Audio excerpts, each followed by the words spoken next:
안녕하세요. 집지기 김성현 중개사입니다. 저번 시간에는 저희가 압구정 1구역에 대해서 한번 자세히 살펴봤었는데요.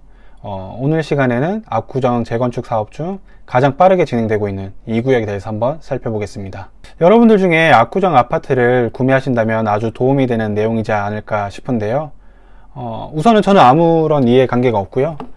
보통 뭐 재개발, 재건축 설명하시는 분들 보면은 근처에서 부동산을 하시거나 아니면 뭐 관련해서 매물을 가지고 계시거나 그러신데 네, 저는 아무런 이해관계도 없습니다. 그러니까 아주 객관적인 입장에서 설명드릴 수 있을 것 같고요. 오늘은 정말 핵심적인 정보를 빠르게 전달드리겠습니다. 구독과 좋아요 빠바이. 압구정 2구역이 왜 주목받을까요?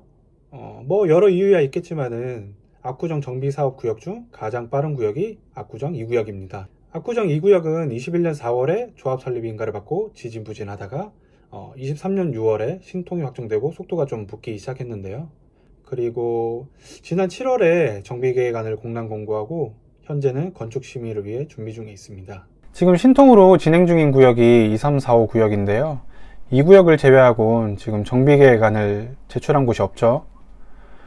그리고 3구역이 최근에 동의를 확보했고 4, 5구역이 아마 강남구청에 제출해서 지금 심의 중인 걸로 알고 있습니다. 상위 0.1%만 거주한다는 압구정동, 왜 이렇게 비싼 걸까요? 아파트의 가격은 결국 땅의 가치가 결정하잖아요. 그러면 땅의 가치는 어떻게 결정이 될까요? 바로 수요와 공급에 따라 결정이 되죠. 수요가 많을수록 공급되는 양이 적을수록 가격은 오르게 됩니다. 근데 땅은 어떤가요? 공급될 수 있는 양은 한정되어 있고 수요는 넘쳐 흐르죠. 그러다 보니 가격이 상승할 수밖에 없습니다. 게다가 입지 좋은 땅은 더 비싼 가격을 보여주게 되죠. 입지를 볼 때 뭐 고려해야 될 것들이 뭐 주변 환경이나 상권, 뭐 학교까지의 거리 등 뭐 체크해야 될 것들이 많은데요. 근데 요즘 직장에서 보면 젊은 세대들은 직장과의 거리를 되게 중요시 생각을 하더라고요. 워라밸을 위해선 되게 중요한 조건이긴 하죠. 그럼 회사가 밀집한 지역은 어디인가요? 주요 3대 업무지구라고도 하죠. 뭐 종로, 여의도, 강남 이렇게 세 군데로 볼 수 있겠는데요. 압구정에서 각각의 거리를 보면 종로까지, 강남까지 15분이면 주파하고요. 여의도까지는 20분이면 갈 수 있는 거리고요. 어딜 가든지 다 굉장히 가까운 거리죠. 압구정은 그런 의미에서 아주 완벽한 곳에 위치하고 있지 않나 싶습니다. 사통팔달은 압구정을 두고 하는 말인 거죠. 도로를 한번 보시면 압구정 2구역을 기준으로 바로 접근이 가능한 동호대교가 있고요. 좌측으로는 한남대교, 우측으로는 성수대교까지 접근성이 매우 우수합니다. 올림픽대로와 강변북로를 통해서 어디든 빠르게 이동이 가능하고요. 동쪽으로는 송파, 강동, 하남이 있겠고 서쪽으로는 인천, 여의도, 김포가 있겠고 북쪽으로는 일산, 파주가 있겠죠. 그리고 남쪽으로는 경부고속도로를 타야 되네요. 네, 뭐 동서북 어디든 접근이 쉽게 가능하고요. 그리고 압구정 2구역이 이제 압구정 3구역보다 조금 아쉬운 부분이 있는데 초등학교를 배정받을 때 신구초 혹은 압구정초를 배정받는데요. 이제 아이들이 초등학교를 갈 때 두 개의 초등학교 같은 경우는 이제 큰 길을 건너야 되니까 그런 부분이 조금 아쉬운 부분이 있고요. 그리고 중학교 같은 경우에는 신사중과 압구정 중학교를 배정받는데 신사중은 괜찮은데 압구정 중학교까지는 또 거리가 조금 있어서 그 부분도 조금 아쉽고요. 그리고 이제 고등학교 같은 경우에는 현대고가 있는데 현대고는 이제 자사고다 보니까 진학이 불가능하게 된 경우에는 조금 어려움이 있을 수 있겠습니다. 압구정 신현대아파트는 구현대아파트 9차, 11차, 12차를 하나로 통합하여 관리되고 있습니다. 각각의 아파트 세대수를 한번 살펴보면 현대 9차 아파트가 600세대고 7개 동으로 101동부터 107동까지 있고요.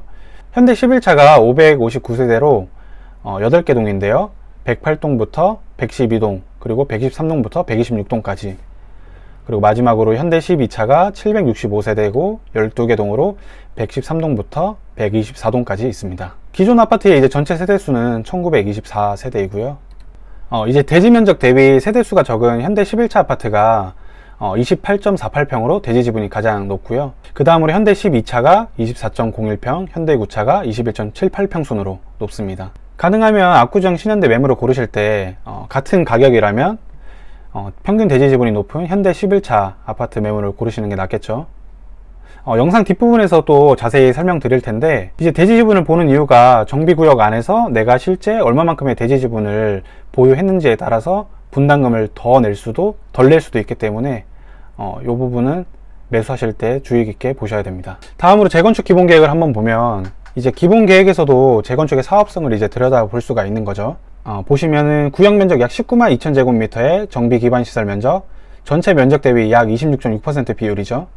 5만 1천 제곱미터를 기부 체납하고 남은 대지 면적 14만 1천 제곱미터의 아파트를 건립합니다. 기부 체납 면적은 26% 비율로 꽤나 높은 비율이네요. 그리고 최고 높이 70층 아파트로 계획 중인 압구정 2구역은 전체 세대수가 2606세대고 기존 세대수가 1924세대입니다. 그럼 계산해보면 건축이후 늘어나는 세대수는 682세대입니다. 그중 임대주택이 310가구고요. 그리고 일반 분양 세대가 363세대입니다. 기존 세대수 대비 일반 분양 비율은 18% 비율로 높지도 낮지도 않은 비율인데요. 송파오금 현대가 54%고 가락 3획이 45% 비율인 것에 비하면 낮은 편이고요. 다음으로 공시가격을 한번 살펴볼 텐데요. 이전 영상에서도 말씀드렸었는데요. 매물을 고르실 때 공시가격을 확인하고 고르셔야 추후 감정평가를 받을 때 더 높은 금액을 받으실 수 있습니다. 확인하시는 방법은 이제 네이버 부동산 들어가셔서 단지정보, 동호수 공시가격 누르셔서 확인하시면 되는데요. 혹시 잘 이해가 되지 않는다면 제가 설명란에다가 자세하게 작성해 둘 테니까 그 내용 확인하시면 되겠습니다. 만약 가격이 같은 매물이라면 공시가격이 더 높은 매물을 매매해서 추후 감정평가가 더 높게 나오면 좋겠죠. 다만 압구정은 토호제로 실거주를 해야 돼서 집 컨디션까지 같이 봐야 되는 게 조금 흠이긴 하네요. 우선 101동부터 107동까지 먼저 보면 최고 높이 12층으로 공시가격이 가장 높은 로얄층은 7층부터 12층입니다. 다음으로 108동부터 127동까지인데요. 근데 이 중 115동, 116동, 126동은 호수도 같이 보셔야 해서 제외하고 보겠습니다. 위 3개 동을 제외한 나머지 동은 최고 높이가 13층이고 공시가격이 가장 높은 로얄층은 마찬가지로 7층부터 12층입니다. 다음으로 115동, 116동, 126동은 층수뿐만 아니라 호수도 같이 보셔야 되는데요. 먼저 115동을 보시면 로얄층은 7층부터 12층 동일하고요. 호수는 5호부터 8호까지입니다. 이제 그러니까 1205호, 1206호, 1207호, 1208호까지만 로얄 호수가 되는 겁니다. 그리고 116동, 126동도 마찬가지로 로얄층은 7층부터 12층까지고요. 116동 같은 경우는 호수는 1호부터 5호까지 로얄 호수이고 126동은 1호부터 3호까지가 로얄 호수입니다. 이 부분 참고하셔서 매매하실 때 같은 가격이라면 조금이라도 공시 가격이 더 높은 매물을 매수하는 것이 추후 감정평가 받을 때 더 도움이 되겠습니다. 마지막으로 추정 분담금입니다. 해당 자료는 24년 7월 서울시에서 공고한 정비계획안을 참고해서 작성하였는데요. 어떤 분들은 이 자료를 유료로 공개하시더라고요. 근데 이게 뭐 노가다가 조금 필요한 거지 유료로 드릴 자료는 아니라서 저는 무료로 공개하겠습니다. 보시는 방법은 이제 위쪽 주황색으로 표시된 부분이 기존 조합원 평형대와 종전자산 추정액과 권리가액이고 왼쪽이 재건축 이후 분양되는 평형과 분양가입니다. 여기서 권리가액은 정비구역 내에서 내 아파트가 가지는 가치라고 보시면 되는데요. 예를 들어서 35평형을 40억 5천만 원에 매매하였지만 압구정 2구역 정비사업에서의 가치는 24억 7천만 원이라고 보시면 됩니다. 그리고 이제 분담금 계산 방법을 말씀드리면은 예를 들어서 기존 35평 보유 조합원이 재건축 이후 전용 84형을 분양 신청하는 경우에는 약 2억 원의 분담금을 내면 분양받으실 수 있습니다. 여기서 보시면 마이너스로 표시된 부분도 있는데요. 마이너스로 표시된 부분은 따로 분담금을 내지 않고 환급받는 금액이라고 보시면 됩니다.